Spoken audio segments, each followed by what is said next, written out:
Hey everybody, since I reviewed every single WrestleMania last year, I think it's fitting that I would come back a year later and talk about WrestleMania 42.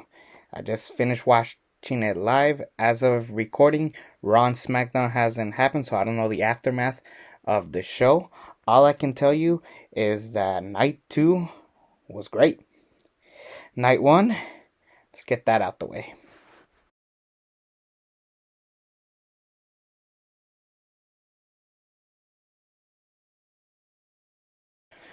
So, this show had a rough build. Even John Cena admitted it. Many of the wrestlers were complaining. The ticket prices were a mess. TKO had his fingerprints all over it. And it just became a bloated mess. And it really showcased on night 1 of all nights. It just felt very corporate, all commercials. It was just a big mess. I mean, John Cena comes out. We expected backstage segments. Like, I miss that. I miss when WWE used to do backstage segments, get creative, get their inner side in there. Like, imagine John Cena interacting with some of the wrestlers in the back. Like, I know we get Danhausen tonight too, but we don't really get anything of his. The only thing he did is say welcome to WrestleMania. He announced the attended records. He let Bianca Belair come out to announce that she's pregnant. Miz had his moment with Danhausen as well as Kit Wilson. That was basically it.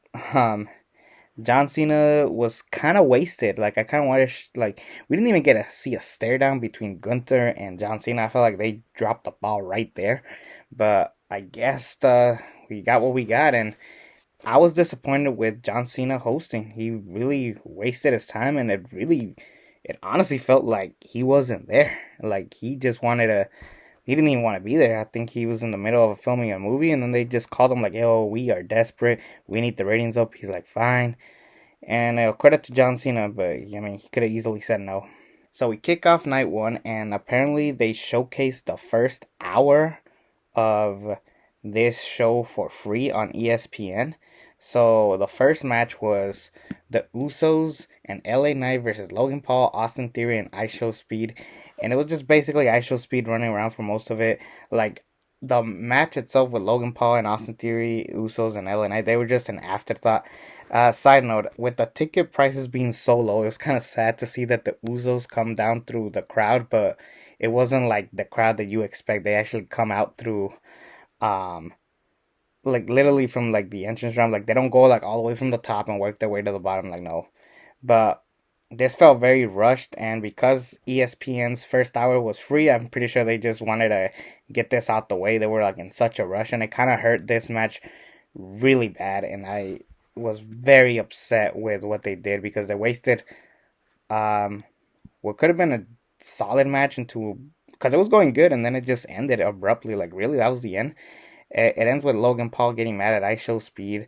Usos and LA Knight help out IShow Speed. IShow Speed gets his moment, diving to the table onto Logan Paul, and there was that. The next match we get is Jacob Fatu and Drew McIntyre, for in an unsanctioned match, but you would not believe this was an unsanctioned match based on how it was being put down. Like, it was a solid match, but it was probably the second best match of this night. But they didn't do jack. They were so boring. They were they just did the basic, like the most generic match. Like, this isn't AEW, but like still, like I expected more. Like, and the excuse was ESPN didn't want a super violent match. In that case, just move it up later. They could have thrown in another match. I get it. They didn't want a title to change hands for free, but it just felt very corporate. And I really heard this match, and I was happy for Jacob Fatu. And I know Drew McIntyre is taking off to shoot a movie, but this was very another disappointment. It was not a bad match, but it was just like, really, he couldn't have gotten his blood, get more violent. I know they can get more violent. They've done it, and Drew McIntyre for sure has done it. Jacob Fatu for sure has done it, but like, yeah, they really dropped the ball, and it just felt very disappointing. The next match, oof. This is probably the one thing that everybody's talking about as far as night 1 goes, as far as the positives go, because I don't get why people really love this. I hated it. It's the Irresistible Forces, Nia Jax and Lash Legend versus Charlotte Flair and Alexa Bliss, Bayley and Lyra Valkyrie, and what was supposed to be the Bella Twins. Nikki Bella gets taken out and gets replaced by the returning Paige. Um, Paige, it's good to have her back, but it felt weird seeing her tag team with the Bella Twins. It felt really really weird, and kind of unnecessary to be honest. Uh, I didn't like this at all. Being real, this was again another disappointment. I hated this because the like Brie and the Bella Twins winning, like it just felt very forced, and I would have preferred Paige to come back on the Raw after WrestleMania, and they could have done like a whole story about that. Oh my God, imagine! I'm already pissed off, but imagine, spoiler alert, imagine if they did Liv and Paige. That would have been killer. Like the feud, the promos, the oh my God, that would have been beautiful. But no, what do we get instead? We get this, and I don't know. It just feels like Paige was they wasted her already. Like I'm already pissed off now that that's what they're doing. They could have done Becky and Paige, Liv and Paige. Like they could have done way more. And now she's stuck with the Bella Twins. Very disappointed. Speaking of Becky Lynch, she wins the Women's Intercontinental Championship yet again. I forgot the name of the referee. Her name is Jessica something. I forgot who. I forgot her name. I know she's in the video game. But the rumor is that she wants to wrestle, and it looks like they're gonna give her a mini feud with Becky Lynch down the road.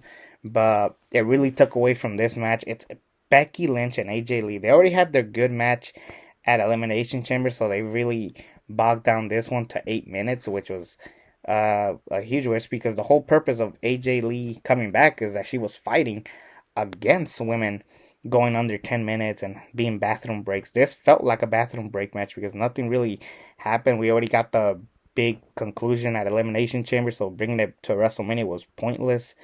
The entrances, well, AJ Lee's entrance was kind of cool. The Becky Lynch one was disappointing with the guy lip syncing. I'm like, if you're gonna bring the band, you better sing, boy.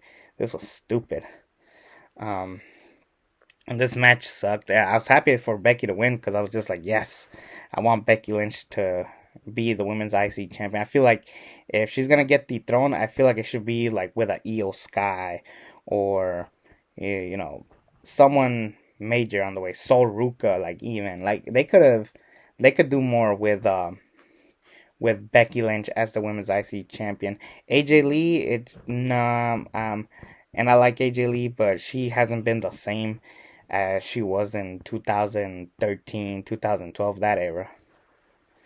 On to the main match of the night for at least night one, Gunther and Seth Rollins.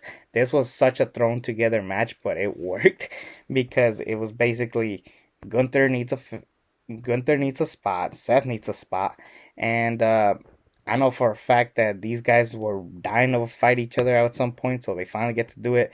It looks like they're gonna do a favor with Gunther. I thought the favor was gonna be him retiring Brock, but based on how things went down, I don't know if that's the route they're going with, but we'll see. Anyway, Seth and Gunther had a really killer match. They had good chemistry. They've only fought one other time, and that was during the NXT Invasion in 2019. And I believe it ended in no contest or disqualification. It was Gunther or Walter, I should say, and Seth. Um, if you guys remember way back then. But this one was also really good. Seth Rollins basically is the modern day Mr. WrestleMania. Whatever match he has is going to be a banger. And this was no different. The highlight was definitely knowing that Braun Breaker is back, and it looks like Braun and Seth are going to feud throughout the rest of the summer, and I am all for it. I think that is the best route you can go with it, and I cannot wait for that feud and see where Gunther goes. I think maybe he's going after the world title. Maybe he moves on over to SmackDown. They could do a lot with Gunther, but let's take a break from him ending careers and let's move on to him winning gold. Now, I was actually really hyped for this match, Liv and Stephanie Vaquer, and I was excited because I knew like this would have been very interesting to see maybe how Liv was gonna win. Maybe it was gonna divide the Judgment Day ladies. Vaquer is her first WrestleMania, it was built really well. This is probably one of the better built matches of WrestleMania, and it sucked. It looks like they rushed everything. I remember when Stephanie Vaquer hit the Devil's Kiss. I'm like, it's already like 2 minutes in, and then Roxanne and Raquel come out. Um, Liv isn't popular for having lengthy top tier matches, but when they come, they come. And I felt like this match was way too short. It felt like it was rushed. I felt like they told the ladies, "Hey, we gotta wrap it up because we have a tight schedule," and that was very disrespectful. If that's the case, they did it once to Kurt, Ray, and Randy at WrestleMania 22. Oddly enough, 20 years ago. But here it felt very much like, no, girls, get out of the ring. Like, at least with Kurt, Randy, and Ray, like, they told them because they were confident they were going to do the best out of 9 minutes. Here, it just felt like get in, get out. And that was very disrespectful. And I felt like the ladies could have done much more. And I really hope that they apologize to these ladies because these girls deserve way much more. Hell, they deserve more than the tag teams, if I'm being honest. The women's tag team match that everybody craves. No, they did these girls dirty, and they need to justify, you know, what they did here. I hope that they justify this, because they were so focused on these stupid ads everywhere on night one. They do it on night two, but here it felt very obvious. But then the main event, holy crap. This was the longest match of the night. Cody Rhodes and Randy Orton went 22 minutes. They got rid of Pat McAfee right away with Jelly Roll diving onto the announce table. And then these guys just fought. And it was so boring. What happened to Randy and Cody? These guys had good chemistry back then. Hell, they had a match last year at Night of Champions in the King of the Ring finals, and that match was good. That should have been the match we should have gotten. This match sucked. And it really hurt that they had a stupid storyline with the whole Randy joins Pat McAfee, he hears his voice. They had so much good story in there, and it just flopped. This is what happens when TKO gets his fingerprints on it. Just give us your money and fuck off. That's what they should have done. And this was just terrible. And for some reason, Randy Orton is wrestling so sloppy. It's like, are they purposely trying to screw over Cody? This is why they keep giving him crappy matches. Like, I'm scared that WrestleMania 43, he's going to have another match that sucks. Like, I don't know. And they're doing Cody wrong. They had him win knowing that this was, like, the outcome that they were going to do.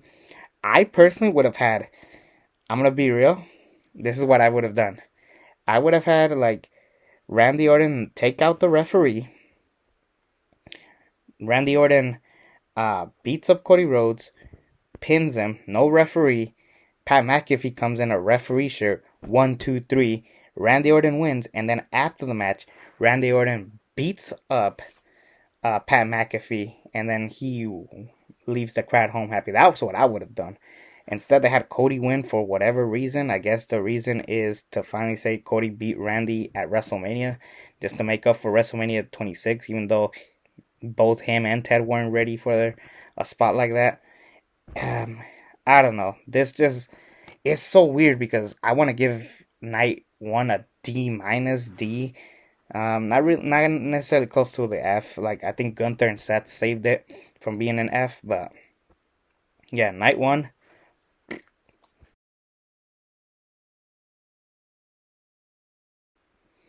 Night two, we have the light switch from like this Mad Max Twisted Metal type of apocalypse world into like this futuristic version of Las Vegas, which was kind of more like Tron Legacy. They switched the lighting for that, which was kind of cool.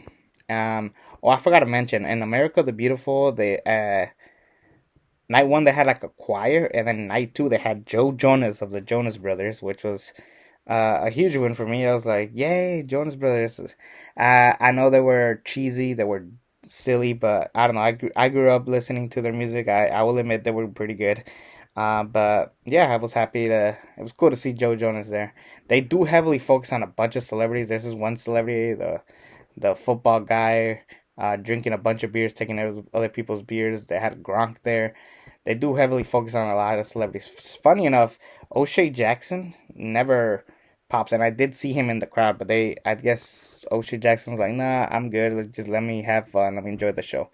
But yeah, they don't have like a shot of him in the camera. They do have a bunch of UFC guys and stuff like that. But anyways, moving on to night one, and we have possibly the most hyped match of this entire night. Oba Femi versus Brock Lesnar. And Oba is already over. He is killing it. And this match was exactly what I thought it was going to be. 4 minutes of just them suplex, throwing each other. It's essentially what Brock and Goldberg was at WrestleMania 33, but now here. And it's basically Brock Lesnar putting over Oba Femi. It was a great moment. We were all happy. And this was a really solid match. You don't need to go 10 minutes and stuff. You just need to do the best you can with what you got. And I feel like they did it correctly. The only thing that shocked everybody was that Brock Lesnar puts the gloves down and we're like, okay, cool. Brock Lesnar is maybe retiring. Maybe that's just like a tease that he's gonna retire down the road. But then he took his boots off. Brock Lesnar hugs Paul Heyman. He gives high fives to the crowd. People are yelling, "Thank you, Brock."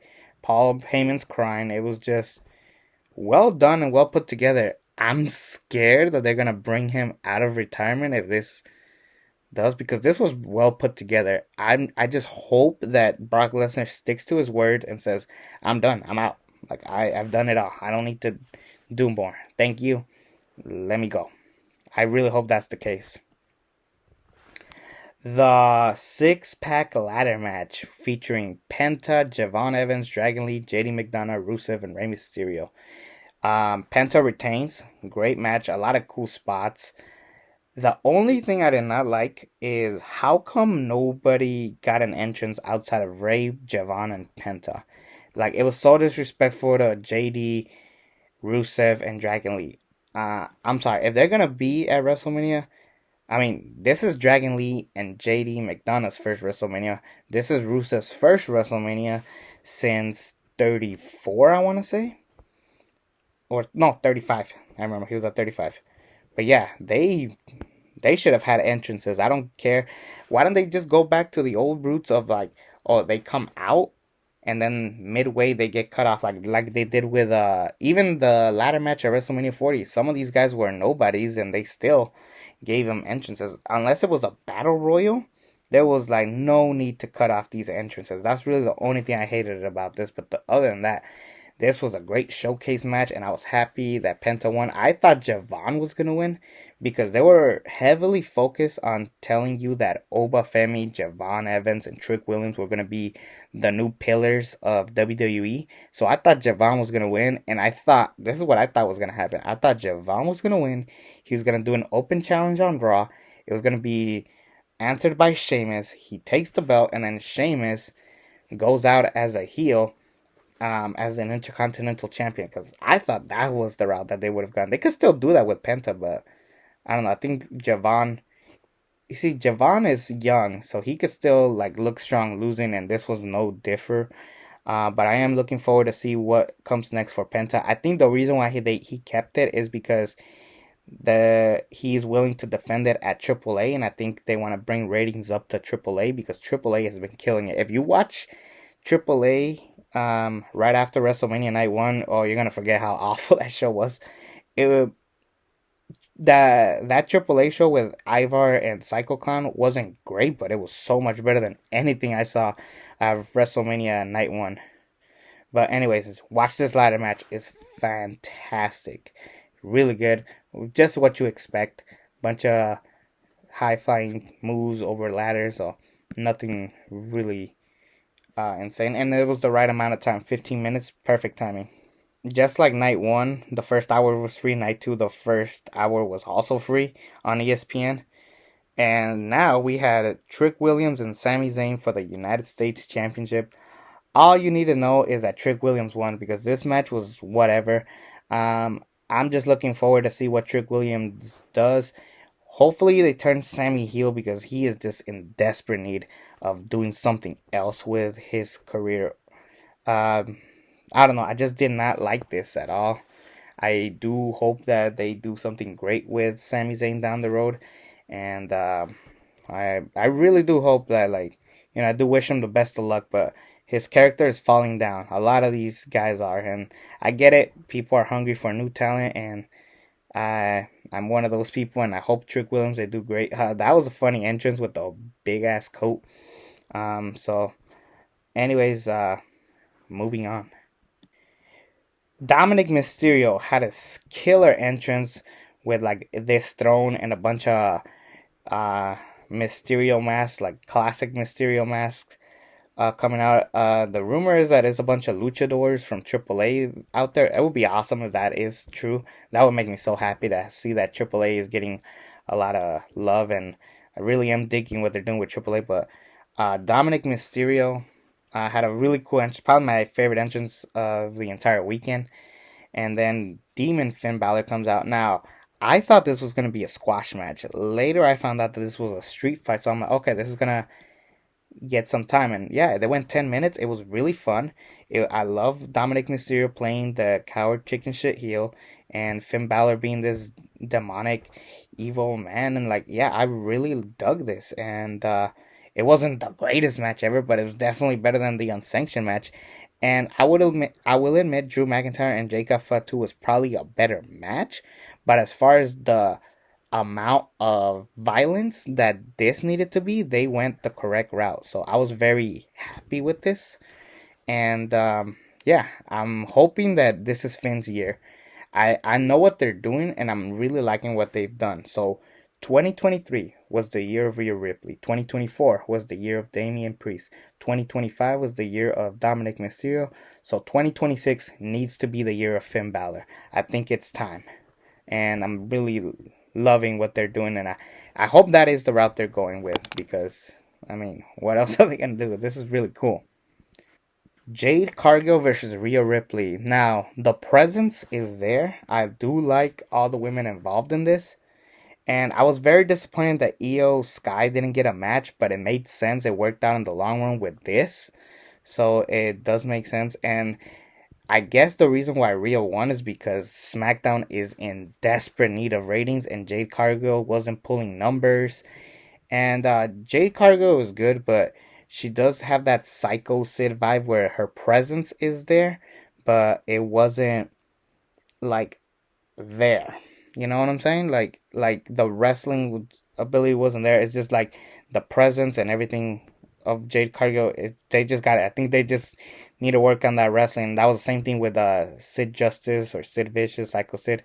No disrespect to the legend, but let's be honest. Like, he was more popular for his physique and his presence, but his promos and wrestling ability wasn't always all that great. But this match itself was okay. It wasn't the worst, but it wasn't that great either. And I was happy that Rhea won, but there was a side of me that kind of wished Jade won, because they could still do a lot more. Like, and how cool would it have been for Jade Cargill to win this match and then say like, "Oh, I beat Rhea Ripley, future Hall of Famer in this business." Like, that would have been really good. And then maybe she loses it at WrestleMania 43, something like that. I never got to talk about the Hall of Fame, so I'll briefly talk about it now. I love the speeches. I love that they were all short, except Stephanie McMahon. Stephanie McMahon took up most of it in the beginning. At least they got her out of the way. I'm pretty sure that was her choice. But Demolition had something nice, some nice stuff to say. I was hoping that Bad News Brown and Sid Justice they had some stuff to say. The family, even if that was just for 5 minutes, it would have been nice to have them talk. Moment of the year, Andre and Hogan. It probably should have won first. They should have won this last year if this was what they were gonna do. Immortal Moment. I'm not too high on these Immortal Moment inductions. They were kind of weird, so I just I don't know. I'm very conflicted on that being a nomination. Dennis Rodman had one of the weirdest speeches ever, but I I don't know. I kind of felt bad for him, but maybe he was drunk, or maybe he's just bummed out that Hogan died. And then AJ Styles, they gave him the time of the world to talk, and he was only up there for a couple minutes. He's like, "No, I'm ready to retire. I'm ready to call it. I'm happy that you guys gave me everything at um, in WWE, but now I'm ready to be a dad, so I'm happy to be with my family, and I'm ready to retire. And you know what? This was really good. I was so happy with the people that they chose. Um, there was a side of me that kind of wishes John Cena was it. Imagine Stephanie McMahon, AJ Styles, and John Cena in the same class. But I think they want to save John Cena for a later date. Um, they need to get The Rock up there, but they need to see if The Rock is available to say his thing. CM Punk and Roman Reigns close off the night, and I was very conflicted on this because I'm like, we already saw this last year with Seth Rollins, so do we need to see it again? And man, this match was good. It wasn't as good as the triple threat last year, but this was great. It did start off a little slow. The crowd was kind of dead, but you know what? They put in a lot of effort in night two, and this was well put together. I liked the story that they were telling of like two men that hate each other. They will be willing to beat each other up. CM Punk ended up very bloody, and I'm like, is Roman Reigns gonna get bloody? Because in the night one main event, both Cody and Randy were bloodied up. So I was figured, oh, they're gonna do the same thing here, but no, it looked like CM Punk was the only one that was bleeding. He was getting taken out. There's a part where CM Punk puts on the Ula Fala and teases the Superman punch, which he hits. Um, they break both announce tables. They just go all out. 34 minutes of pure chaos, and yeah, they tore the house down. And at first, I hated that Roman Reigns won because he was a part timer. But the word going around is that he's going to go back to a full time schedule.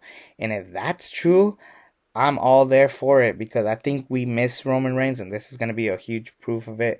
If oh man, there's a lot that you could do now with Roman Reigns. I'm very excited, and I think CM Punk needs to take some time off because yes, the thing going around is that he's getting old, but like at the same time, like it's time to like pause for a little bit.